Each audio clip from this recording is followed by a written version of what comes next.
پھر آپ دیکھتے ہیں کہ صوبائیت بڑھ جاتی ہے, لسانیت بڑھ جاتی ہے, کیونکہ وہ جو وجہ ہے کہ جس وجہ سے پاکستان میں بننا تھا اور ہم نے ایک مثال بنی تھی دنیا میں, وہ بنے ہی نہیں ہم.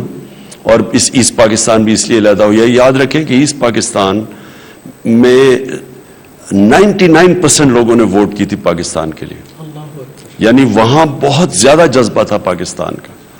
تو وہ اس کیوں گیا, کیونکہ ہمارا وہ جب نظریے بیچ میں سے نکل گیا تو پھر سب نے اپنا سوچنا شروع کیا, اور وہ نظریے کے اندر جو سب سے امپورٹنٹ چیزیں تھیں وہ انصاف تھی.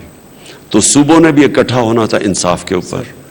قوم, ہر انسان نے اسٹیٹ کے ساتھ لگ جانا تھا, کیونکہ اسٹیٹ نے اس کو انصاف دینا تھا, اس کو پروٹیکٹ کرنا تھا. اور پھر وہ دوسری چیز تھی ایک انسانیت, یعنی ایک فلاحی ریاست.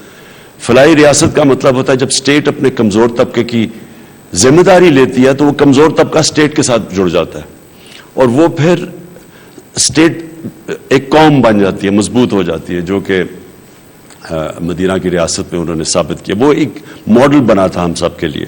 اور پھر ایک خوددار قوم جو کہ ایک لا الہ الا اللہ کے اوپر کھڑی ہوتی ہے, اور وہ پھر کسی کے سامنے جھکتے نہیں, اپنے پیر پہ کھڑی ہوتی ہے. اور پھر جو قومیں جب تک پیر پہ نہ کھڑے ہوں, جنہوں میں قومی غیرت نہ ہو, جنہوں میں بڑا مقصد نہ ہو, وہ پھر کبھی اوپر نہیں جاتی. سر یہ اویئرنیس تو آپ کو پہلے بھی ہوگی, آپ نے دنیا گھومی ہے, آپ نے بہت پڑھا بھی, لیکن اس کے لیے پریکٹیکلی کام کرنے کے لیے ایک بہت بڑی ٹرانسفارمیشن چاہیے ہوتی ہے. میری آج کے اس انٹرویو کو جو سب سے بڑا مقصد ہے وہ یہ جاننا ہے کہ یہ جو آپ کی جو اندر تبدیلی آئی ہے, کیونکہ ہم نے وہ وٹنس کیا ہے نا ٹائم سر, کہ آپ کی جو فین فالوئنگ تو صرف عوام نہیں تھے سر, پیپل لائک امیتابھ بچن, شاہ رخ خان, عامر خان, مک جیگر اور دنیا کے سپر سٹارز آپ کو پسند کرتے تھے. سو اتنی شہرت میں تو اس کا 5% میں بھی لوگ آؤٹ آف کنٹرول ہو جاتے ہیں. اس جگہ پر انسان کی ایگو بھی بڑی ہوتی ہے, وہ اپنے کمفرٹ زون میں بھی رہنا چاہتا ہے, ولنریبل بھی ہو جاتا ہے, کبھی غلطیاں بھی ہوتی ہیں. لیکن آج آپ جس مقام پر ہیں, جو کام کر رہے ہیں, وہ بغیر عاجزی کے, بغیر ہیوملٹی کے پاسبل نہیں تھا.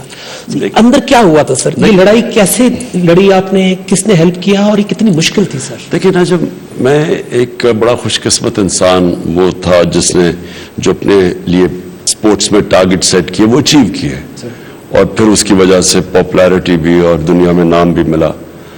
تو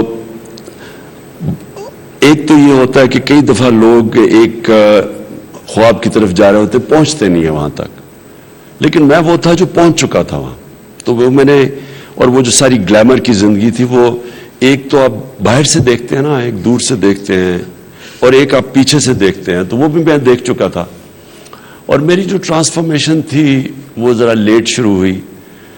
اس کی وجہ یہ ہے کہ میں نے ریئلائز کیا کہ ہمیں صحیح معنی میں کبھی اسلام کی تعلیم نہیں دی گئی. گھر میں ماں میری بہت ریلیجس, والد بھی تھے, لیکن جو ہمیں ایجوکیشن ملنی چاہیے تھی, مثلا سب سے اچھے اسکول میں تھا HSN میں, لیکن ہمیں کوئی پریپریشن نہیں کی گئی کہ صحیح معنی میں کیا. مجھے تو یہ بھی نہیں پاکستان کیوں بنا تھا. پھر دوسرا کہ ہمیں جو سیرت تھی نا نبی کی, وہ ہمیں نہیں پڑھائی گئی. اسلامیات ہم نے پڑھی, لیکن مجھے ایک بڑی لیٹ زندگی میں نے نبی صلی اللہ علیہ وسلم کی زندگی پڑھی, اور میرے ٹرانسفارمیشن ادھر سے آنی شروع ہوئی. اور پھر ٹرانسفارمیشن اس لیے آئی کہ میں نے زندگی بھی ساری دیکھ لی تھی, اور گلیمر کی دنیا بھی دیکھی تھی, اور پھر میں نے مغربی دنیا اندر سے دیکھی تھی. بڑے کم لوگوں کو اس طرح انہوں نے ایکسیپٹ کیا, مثلا انگلش سوسائٹی نے جس طرح مجھے انہوں نے ایکسیپٹ کیا تھا, تو میں نے اس کو اندر سے بھی دیکھا تھا. پھر میں کیونکہ آدھا سال کرکٹ کھیلتا تھا انگلینڈ میں اور آدھا سال پاکستان میں, تو ادھر بھی میں اپنی سوسائٹی کو دیکھتا تھا. دونوں کی طاقت اور کمزوریاں بھی پتہ چلنی شروع ہو گئی. لیکن جو سب سے امپورٹنٹ چیز ہوئی کہ میں نے آہستہ آہستہ اپنی زندگی سے تجربے سے ریئلائز کیا کہ اصل میں وہ جو ہم نماز میں مانگتے ہیں سیدھا راستہ, وہ ہے کیا. تو ہمیں بڑا ایک غلط آئیڈیا تھا سیدھے راستے کا. میں یعنی مجھے جب میری والدہ جب ہم سونے سے پہلے بچے ہوتے تھے تو وہ کہتی تھی کہ دعا مانگو اللہ سیدھے راستے پہ لگا. تو آہستہ آہستہ ہم سوچتے تھے وہ سیدھا راستہ تو بڑا بورنگ راستہ ہے, کیونکہ جو ہم فلمیں دیکھتے تھے اور جو ہمارے ہیروز تھے وہ جس راستے پہ تھے وہ سیدھا راستہ نہیں تھا.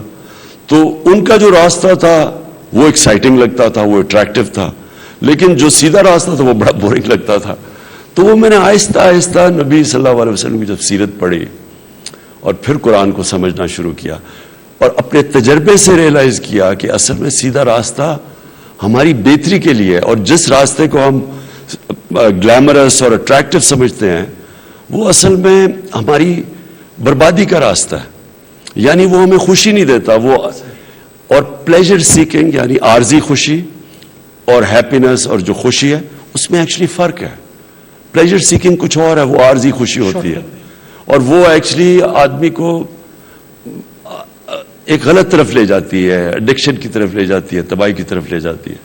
اور جو اصل خوشی ہے وہ اصل میں سیدھے راستے میں ہے. اور سیدھا راستہ آسان راستہ نہیں ہے، مشکل راستہ ہے، اونچ نیچ ہے اس میں. اندر لڑائی ہوئی ہوگی نا سر؟ تو اگر آپ نبی صلی اللہ علیہ وسلم کی زندگی پڑھ لیں تو وہ تو کوئی آسان زندگی تو نہیں تھی، وہ تو سارا وقت سٹرگل تھی، لیکن وہ پھر ایک انسان کی عظمت کا راستہ ہے. تو وہ ایکچولی یہ مجھے بڑا لیٹ سمجھ آئی زندگی میں کہ وہ اصل میں سیدھا راستہ ہماری بہتری کے لیے. ہم سمجھتے ہیں ہم اللہ کو خوش کر، یعنی اللہ کو کوئی فائدہ پہنچا رہے ہیں، اللہ کو تو کوئی فائدہ نہیں پہنچا سکتا. آپ نے ابھی ایک ورڈ کہا کہ سیدھا راستہ مانگتے ہیں سر، تو یہ بہت بڑی بات ہے سر، کیونکہ اکثریت تو پڑھتی ہے سر. نہیں، جب صراط مستقیم پڑھنا اور مانگنے میں زمین آسمان کا فرق ہے سر. اصل میں جی یہ تو اللہ کی دعائی، آپ 5 وقت میں نماز میں یہ کہتے ہیں کہ اللہ اس راستے پہ لگا جن کو تو نے ہمیں نیب تھے، یعنی وہ راستہ اصل میں نبی صلی اللہ علیہ وسلم کا راستہ ہے، کیونکہ وہ اللہ کے محبوب تھے. سب سے زیادہ تو عروج ان کا کبھی ایسا انسان نہ آیا نہ آ سکتا ہے. تو وہ جو راستہ ہے وہ آپ آہستہ آہستہ ریئلائز کرتے ہیں کہ وہ چھوٹے سے آدمی کو بڑا آدمی بنا دیتا ہے.